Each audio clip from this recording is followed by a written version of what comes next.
Finally আমাদের কোরবানির গরুটাকে হাট থেকে বাসায় আনা হয়েছে। গরুটা কিন্তু মাসাল্লাহ অনেক বড়।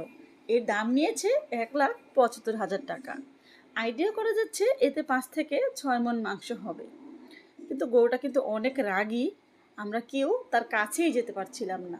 এই যে লোকটা দেখছেন, এই লোক এই গরুটাকে ছোট থেকে লালন পালন করেছে, যে কারণে যখনই এই লোকটা কাছ থেকে চলে যাচ্ছে তখনই গরুটা হুঙ্কার ছাড়ছে।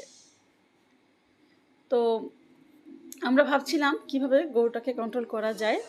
এদিকে যখনই তার মালিকটা উপরে যাওয়া শুরু করে দিয়েছে, গরুটা কিন্তু একেবারে এক পলকেই চেয়ে আছে। তো এই গরুর জন্য অলরেডি একজনকে হসপিটালে যেতে হয়েছে, সে এখন চিকিৎসাধীন অবস্থায় আছে। তো মহান আল্লাহকে খুশি করার জন্যই এই কোরবানিটা দেওয়া। সবাই দোয়া করবেন আল্লাহ যেন আমাদের কোরবানিটাকে কবুল করে নেন।